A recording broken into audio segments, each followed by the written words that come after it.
Qulaqdibi svinqa. El arasında bu adlarla tanınır. Çox vaxt qızılca su çiçəyi kimi keçib gedəcəyini fikirləşirik. Amma tibbdə paratit adlandırılan bu kəskin yoluxucu virusun nə qədər təhlükəli olduğunu bilirdinizmi? Bilirdinizmi ki, uşaqlıqda qulaqdibi keçirən oğlan uşağı böyüyəndə kişi sonsuzluğuna düçar ola bilər? Bu barədə bir qədər sonra. Gəlin ilk növbədə qulaqdibi nədir? İnsan neçə yaşında və hansı yolla bu virusa yoluxur? Gələcəkdə hansı fəsadlar üzə çıxa bilər? Bir dəfə bu virusa yoluxan ikinci dəfə yoluxa bilərmi? Müalicəsi varmı suallarına cavab tapaq. Qulaqdibi xəstəliyinə əsasən 3, 6 və 10-14 yaşlı uşaqlar yoluxurlar. Lakin yetişkin insanların da bu xəstəliyə tutulma ehtimalı az deyil. Yetişkin insanlarda xəstəlik daha ciddi fəsadlar törədir. Əsasən hər iki qulaqda özünü biruzə verir, nadir hallarda tək tərəfdə əmələ gəlir. Qulaqdibi tüpürcək vəzlərinin şişməsi ilə müşayiət olunan viral infeksiyadır. Tüpürcək vəzlərinin 6 dənəsi böyük vəzlərdir və ikisi yanaqda yerləşir. Yanaqda yerləşən tüpürcək vəzləri çeynəmə əzələsinə yaxın yerdə, qulağın qarşısında olduğundan virusa yoluxma zamanı qulaq ətrafında şiş yaranır.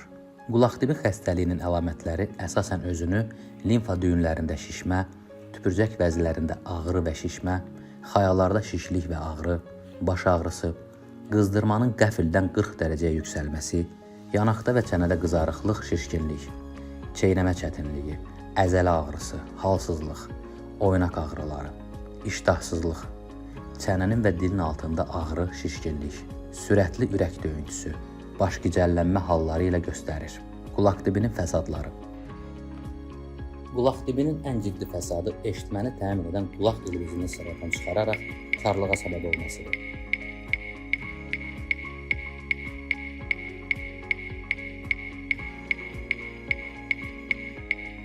Hətta bu virusa yoluxan insan eşitmə qabiliyyətini tam itirə bilər. Bundan başqa mədə-altı vəzində problem, xayalarda iltihab, prostat vəzində problem, sidik ifrazının çətinləşməsi, meningit baş və onurğa beyində iltihab, ensefalit baş beyinin iltihabı, baş ağrısı, mədə bulanması, qusma, boyunda sərtlik kimi fəsadları da ortaya çıxa bilər. Yeri gəlmişkən hamilə qadınların qulaqdibi xəstəliyi keçirməsi təhlükəlidir. Hətta döl düşə bilər. Qulaqdibi necə müəyyən edilir? Həkimlər adətən qulaqdibini ilkin baxışda təyin edirlər. Qulaqdibi xəstəliyi qandan götürülən analiz vasitəsilə də təyin edilir. Amma bəzi hallarda fəsadlarının şübhəli inkişafı ətraflı müayinə tələb edir. Belə hallarda beyində və onurğa beynində yığılan serebrospinal müayinə analizi, tüpürcək vəzlərinin ultrasəs müayinəsi, xayaların, daxili orqanların və döş qəfəsinin rentgeni aparılır. Qulaqdibi sonsuzluğa səbəb olurmu? Gələk əsas məsələyə. Qulaqdibi xəstəliyi kişilərdə sonsuzluğa səbəb olurmu?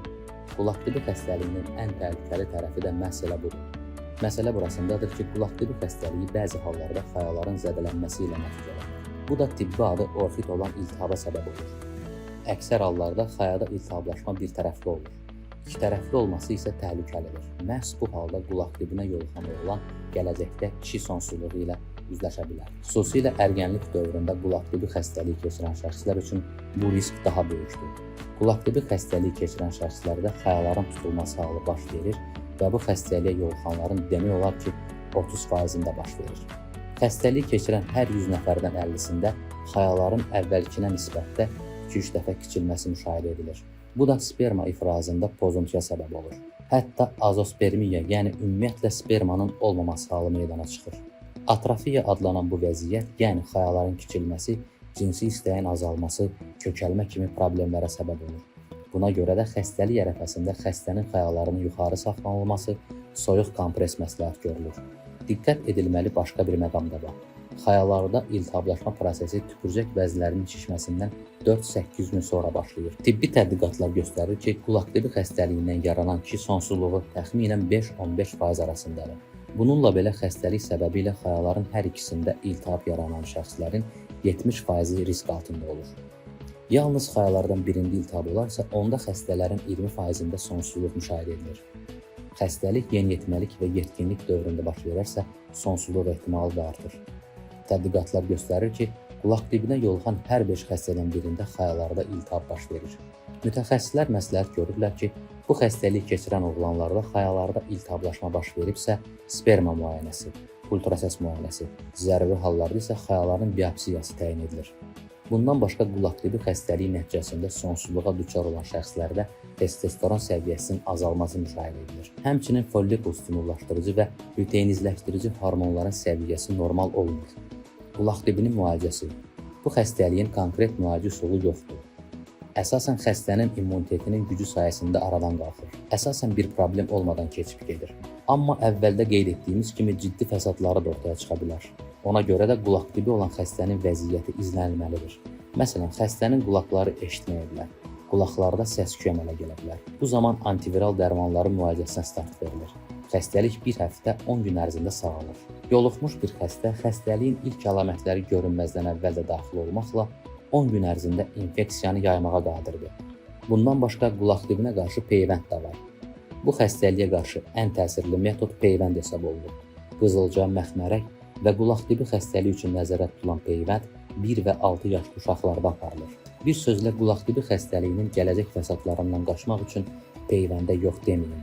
Bu virus mutasiyaya uğramadığından qulaq tibi xəstəliyinə yoluxan şəxs bir daha bu virusa yoluxmur. Xəstəlikdən sonra ömürlük immunitet formalaşır. Bundan başqa xəstəlik dövründə immuniteti qorumaq və vitamin qəbul etmək vacibdir.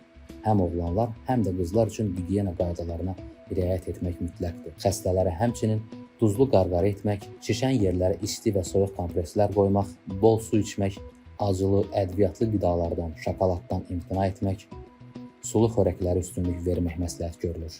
Xəstəlik zamanı tüpürcək vəziləri və mədə-altı vəzin yükünü azaltmaq üçün yumşaq və sulu yeməklər, buxarda və suda bişirilmiş yeməklər tövsiyə olunur.